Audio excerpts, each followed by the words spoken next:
국의 하바캐스트 시즌2 4화입니다. 저는 여전히 부산에 있고요. 원래는 어제 올라갔어야 되는데 뭐 여러 가지 사정으로 하루 더 머물게 됐어요. 그래서 여분의 티셔츠를 준비하지 못해서 어제와 티셔츠가 똑같습니다. 저는 부산 국제 록 페스티벌 불악이라고 줄여서 말하죠. 거기에 놀러 오기 위해서 네, 내려왔고요. 근데 아마 오늘 할 이야기는 불악은 아니고 서울에서 왔던 어쩔 수가 없다에 대한 이야기를 하려고 합니다. 계속 이게 좀 밀렸기 때문에 어쩔 수가 없는 점 양해 부탁드립니다.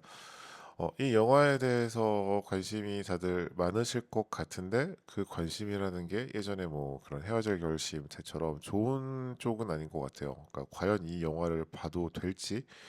왜냐면 이 영화가 굉장히 좀 호불호가 많이 갈리고 불호에 대한 이야기가 생각보다 엄청나게 많더라고요. 그래서 많은 분들이 이 영화를 좀 봐야 될지 고민하고 계실 것 같아요. 음, 일단은 제 감상부터 말씀드리자면은 재미있는 영화예요. 재미있고 잘 만든 영화예요. 근데 음, 매력적인 영화냐고 하면은 그건 잘 모르겠어요. 저는 박찬욱 감독의 영화가 좋은 이유, 저는 박찬욱 감독의 영화를 정말 좋아하는데 그 이유 중 하나는 그의 작품이 굉장히 매력적이기 때문이거든요. 그래서 뭐 헤어질 결심 같은 경우는 블루레이 DVD도 사고 각본집도 사고 사진집도 사고 역시 아가씨도 이따만한 사진집이 있고 박찬욱에 대한 책도 있고 굉장히 좀 팬심이 있게 네, 그의 작품을 보는 편이거든요. 그리고 정말 좋아하는 작품들은 최소 3번 이상은 본 것 같아요. 박쥐는 거의 10번 이상 본 것 같고 헤어질 결심도 거의 5번 이상 본 것 같고 뭐 올드보이도 마찬가지고 친절한 금자씨 복수는 나의 것, 복수는 나의 것도 네, DVD로 옛날에 DVD로 구입해가지고 코멘터리까지 봤었고, 저거나 저는 좀 그의 작품을 N차 관람을 하는 편인데, 과연 어쩔 수가 없다를 내가 N차 관람을 하게 될까? 한 번 정도는 더 보게 될 것 같아요. 그러니까 뭐 작품에 제가 못 본 부분들이 있을 수 있으니까 그런 것들을 다시 확인하는 측면에서 한 번 정도는 더 볼 수 있을 것 같은데 과연 다른 작품들처럼 제가 뭐 N차 관람을 하고 여러 가지 것들을 구입하게 될까? 그건 좀 고민이 들더라고요. 이 어쩔 수가 없다 개봉하면서 또 관련된 굿즈들을 하이치 스토어에서 판매하고 있거든요. 굉장히 예쁜데 영화를 보고 나서 굳이 굿즈를 구입할 필요는 없다고 생각을 했습니다. 음, 많은 분들이 뭐 봉준호 감독과 박찬욱 감독을 비교하곤 하죠. 저는 사실 봉준호 감독은 영화를 굉장히 잘 만드는 사람이고, 뭐 이번에 기상충도 그렇고, 살인의 추억 같은 경우도 그렇고, 뭐 중간에 뭐 괴물이나 뭐 설국열차나 이번에 미키 17 같은 경우는 좀 음, 네, 중간에 좀 구멍이 있는 부분이 보이는 영화이기도 하지만 뭐 영화를 굉장히 잘 만드는 사람인데 저는 그분의 작품을 막 N차 관람해서 보거나 막 그러진 않거든요. 제가 봉준호 감독 영화 중에 N차 관람해서 되게 많이 본 영화가 하나 있어요. 그 영화는 플란다스에게. 그리고 이번에 어쩔 수가 없다를 보고 나서 많은 분들이 뭐 기생충 이야기를 하시는데 저는 사실 플란다스의 개가 가장 많이 떠올랐습니다. 이 플란다스의 개를 못 보신 분이 많을 테니 제가 따로 거기에 대해서 더 이야기를 하질 않을게요. 굉장히 재밌어요. 플란다스의 개 나중에 기회 되면은 꼭 보시고 나면은 왜 제가 어쩔 수가 없다를 보고 플란다스의 개를 떠올렸는지 알게 되실 겁니다. 다만 플란다스에게는 저는 좀 N차 관람을 하고 싶었는데 N차 관람을 했는데 네 어쩔 수가 없다는 N차 관람을 엄청나게 하고 싶진 않다. 네 오히려 이 반대가 된 거죠. 이 경우는 그렇고요. 작품에 대해서 호불호가 갈리는 가장 큰 이유는 역시 사람은 좀 몰입이 돼야지 내가 주인공이라는 생각이 들어야지 작품에 몰입을 하고 그 몰입을 한 후에 스토리의 전개에 따라서 이 작품에 대한 평가가 생기잖아요. 아무래도 그게 뭐 대중 영화라는 거겠죠. 근데 음, 일단은 이 주인공 이병헌의 사연에 공감을 못하는 분들이 많을 것 같아요. 왜냐하면 그는 전원주택 굉장히 이제 으리으리한 전원주택에 살고 있고 강아지 2마리와 자식 2명이 있고 아내는 일을 하지 않고 그리고 딸은 또 첼로를 배우고 그렇게 굉장히 좀 중산층 중에서도 굉장히 좀 중산층이긴 하죠. 왜냐면은 그 집도 대출을 끼고 산 거고 뭐 회사에서 잘리면은 정말 어쩔 수가 없이 강아지도 부모님께 보내야 되고 첼로를 계속 배울지 말지 고민해야 되니까 아무튼 그런데 근데 사실 그래도 중산층이라고 해도 사실 저희가 좀 공감할 수 있는 중산층의 모습은 아닌데 그 중산층의 삶을 지키기 위해서 살인을 한다고? 약간 이 주인공의 동기가 좀 이해가 안 되는 부분들이 많을 것 같아요. 근데 저는 여기에 대해서는 좀 납득을 하고 봤어요. 왜냐하면 제가 살아오면서 사람이 시야가 좁아진다고 하죠.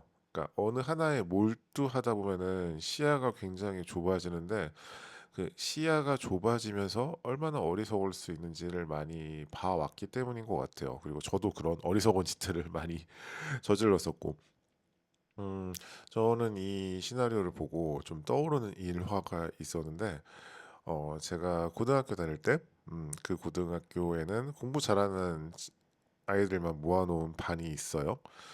그리고 그 반에 제 친구의 형이 있었어요. 그러니까 제 친구의 형이 저와 같은 학교의 선배님이었던 거죠.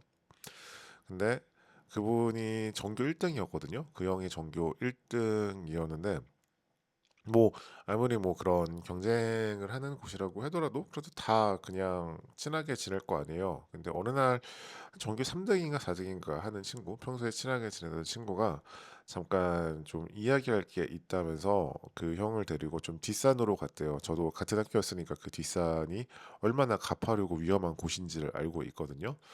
그래서 그 뒷산에 가서 그 형한테 너만 죽이면은 나도 전교 1등이 될 수 있어라고 하면서 그 형을 공격을 했다는 거예요. 너무 만화 같은 이야기고 사실 있을 수 없는 이야기라고 생각을 하겠지만 네, 제가 그거를 그 형의 어머니, 제 친구의 어머니이기도 하죠. 어머니께 직접 들은 이야기이기 때문에 거짓말은 아닐 거라고 생각을 하고요. 네, 다행히도 그 친구가 공격을 했을 때 그 형이 뭐 공부만 잘하는 게 아니라 평소에 좀 운동도 좀 많이 했던 사람이기 때문에 쇽 피해가지고 이렇게 주먹으로 팍 쳐서 네, 그 위기를 오인했다고 합니다. 저는 그 고등학생 때 그 스트레스, 그런 그 시험에 대한 스트레스가 어마어마한 상태에서 대학에 대한 스트레스가 어마어마한 상태에서 충분히 일어날 수 있는 일이라는 생각이 들었거든요. 그래서 이병헌 같은 경우도 자신의 그런 중산층에 대한 집착, 그 중산층에 대한 집착이라는 게 사실은 그가 모든 걸 다 잃었다고 생각하는 상태에 대한 집착이죠. 처음 시작할 때부터 자기는 모든 걸 다 잃었다고 하고 정말로 누가 봐도 다 잃었다고 생각이 들 만큼 어렸을 때 어쩔 수 없이 팔아야 했던 아버지의 집에 돌아와서 자기가 직접 그 집을 다 고치고 그리고 어 그렇게 가족들과 함께 그런 가부장적인 이상적인 세계에서 살고 있는데 그거를 다 포기해야 되고 특히 딸 같은 경우는 첼로 말고 다른 걸 할 수 있을까 싶을 정도로 정말 그 친구야말로 이 시야가 좁은이라고 아이한테 말하는 게 좀 약간 그런데 네 아무튼 그러니까 자기 세계가 확실하게 있는 그리고 그 세계를 확실하게 지키지 않으면은 여기 영화에서도 뭐 그 친구가 혼자 독립해서 살아갈 수 있으면 좋겠다라고 말을 하는 부분이 나오는데 정말 독립해 살아갈 수 있을지 없을지 모르는 다른 부분에 있어서 뭐 그런 능력이 있을지 모르는 네 그런 네 딸의 첼로 교육을 위해서도 어쨌거나 그거를 지키는 게 굉장히 중요했던 거죠. 음, 네 아무튼 그렇고 그래서 이병헌이 충분히 뭔가 그렇게 살인까지 저지르는 게 저는 그렇게 특별히 납득이 안 가진 않았습니다. 네. 그리고 뭐 영화 보시는 분도 약간 좀 마음을 열고 보시면 좋겠어요. 네. 그냥 뭐 그럴 수도 있지. 사람이 살다 보면은 저럴 수도 있지라고 생각하고 보면은 조금 더 그래도 좀 호의적으로 영화를 보게 되지 않을까. 그래도 기왕 돈 내고 보러 갔는데 재밌게 보면 좋잖아요. 음, 영화에서 좀 좋았던 부분은 저는 그 영화 보고 나서 염혜란 배우님한테 정말 너무너무 감탄했어요. 뭐 이성민 배우님이랑 염혜란 배우님이 그 부부로 나오거든요. 두 분의 연기 자체가 되게 좋기도 했고, 그리고 그 두 분이 나오는 에피소드가 굉장히 재밌어요. 굉장히 이 영화에서 가장 좀 재미있는 부분이기도 한데, 와, 근데 염연한 배우님 연기가 진짜 어, 그 염연한 배우님이 뭐 다른 작품에 나오셨을 때는 이렇게까지 좀 눈에 띄는 부분은 아니었거든요. 아, 맞다. 이 영화에 대해서 매력적이지 않다라고 느끼는 부분 중에 하나는 음, 박찬욱 감독 영화에는 항상 그런 판무 파탈이 등장하잖아요. 그래서 남성 관객인 제 입장에서는 어쨌거나 그 파무파탈 배우에게 홀린 듯이 영화를 보게 되는 측면도 있는데, 아, 그래서 이 영화를 그 여자친구랑 같이 봤는데, 여자친구는 오히려 그런 여성 캐릭터가 없어서 여기에 등장하는 손예진 같은 경우는 굉장히 현실적인 배우거든요. 실제로 손예진 배우의 연기가 평소에 보면은 굉장히 좀 현실에 천착하고 있는 그런 연기잖아요. 그리고 이 영화에서도 뭔가 좀 땅에 붙어 있는 것 같은, 네, 그런 배우 연기를 하고 있는데, 오늘 뭐 그런 만큼 사실 뭐 판무파탈 역할은 아니니까.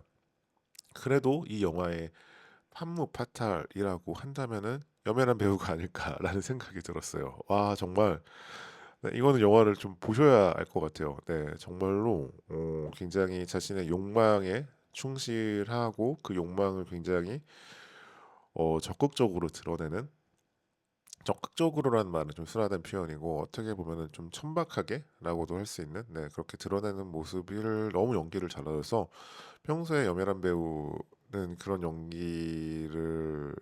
연기와 좀 다른 연기를 많이 봤던 것 같은데, 박찬욱 감독님이 정말로 그 연기를, 염혜란 배우님의 연기를 새로운 그런 연기를 굉장히 좀 잘 끌어냈다라는 생각이 들고, 정말 재밌습니다. 사실 이 영화는 재미있는 영화예요. 웃긴 영화예요. 블랙 코미디 영화이기 때문에 씁쓸함이 있지만, 그리고 아마 뭐 그런 거를 싫어하는 분들도 있긴 하겠지만, 저는 블랙 코미디를 굉장히 좋아하고, 블랙 코미디가 오히려 일반적인 코미디보다, 그러니까 블랙 코미디이기 때문에 더 좀 여운에 남을 수 있는 부분이 크다고 생각을 하거든요. 음, 하지만 좀, 네.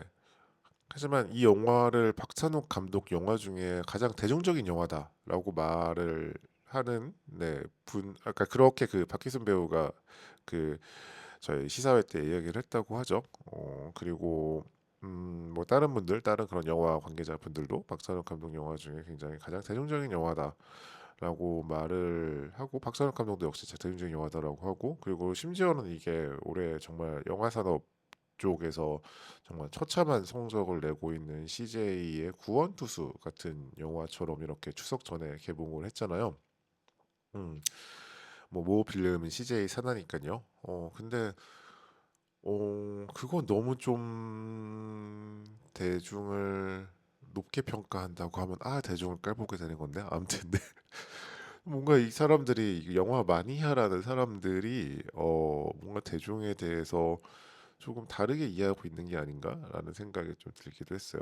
뭐 박찬욱 감독님은 예전에 그 복수는 나의 것을 만들었을 때도, 그러니까 복수는 나의 것이 그 공동경비구역 JSA 다음에 나왔잖아요. 그래서 공동경비구역 JSA로 어마어마한 흥행을 거둔 다음에 다음 이번 작품도 자기는 당연히 엄청난 흥행을 거둘 거라고 생각을 하고, 충분히 대중적인 영화다라고 생각을 하고 복수는 나의 것을 찍었다고 했는데, 뭐 모르겠어요. 그냥 그게 그냥 너스레일지도 모르죠. 그래, 투자 받은 사람인데 자기 영화가 대중적인 영화라고 해야지 아니라고 하면 그러니까. 근데 이번 영화도 솔직히 말해서 저는 좀 대중적인 영화인지는 잘 모르겠어요. 확실히 극장에서의 반응 같은 걸 보게 되는데 생각보다 이렇게 웃음이 터져 나왔던 부분이 좀 많지 않기도 하고, 뭐 물론 블랙 코미디 영화라는 게 약간 좀 피식피식하면서 보게 되는 부분이 좀 있기는 하죠. 그래도 좀 현장 반응이라는 게 있는데 생각만큼 그렇게 막 사람들이 그런 유머 요소들에서 많이 웃으면서 봤던 것 같지는 않다라는 생각이 듭니다. 그리고 뭐 어쨌거나 결말이 씁쓸한 결말이니까 그런 거는 불편해하시는 분들도 있을 테고, 네, 아무튼 뭐 저는 네, 재미있게 봤습니다. 재미있게 봤지만, 그러니까 박찬욱 감독의 영화를 막 세네 번 이상 보고 싶어 하는 저 같은 사람한테도 저는 오히려 좀 평소에 그런 박찬욱 감독님의 그런 변태 같은 부분들이라든지 그만의 좀 약간 좀 그런 미감들이 잘 드러나지 않아서 아쉬웠고, 그렇다고 대중들한테도 이게 되게 친절하게 다가갔을까에 대해서도 약간 회의적인 입장이다. 요 정도로 정리를 할 수 있겠네요. 네, 빼먹은 이야기가 없겠지. 이게 스크립트 없이 이야기하다 보니까 나중에 돼서 그 얘기 하면 좋았을 걸 뭐 이런 생각이 드는 경우가 많거든요.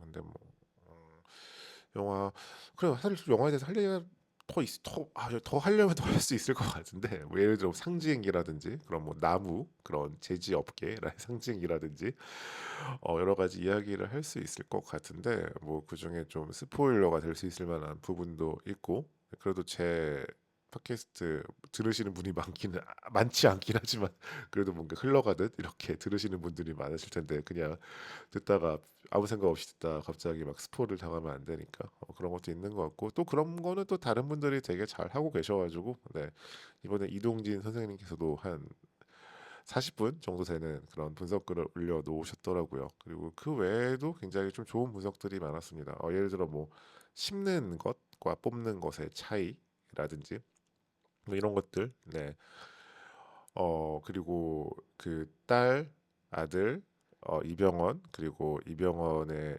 등장하진 않지만 이야기로만 등장하는 이병헌의 아버지가 교차되는 부분, 이런 것 같은 것들 좀, 네, 유념해서 보시면은 재밌을 것 같아요. 네, 아무튼 저는 그래도 극장에서 한번 다들 보셨으면 좋겠어요. 꼭 한번 보셨으면 좋겠고, 네, 재미있게 보시길 바랍니다. 저는 이제 씻고 체크아웃을 해보러 가겠습니다. 네, 모두 솔직한 하루 되세요. 네, 모두 솔직한 하루 되십시오. 하바캐스트는 여기서 인사드리겠습니다. 안녕.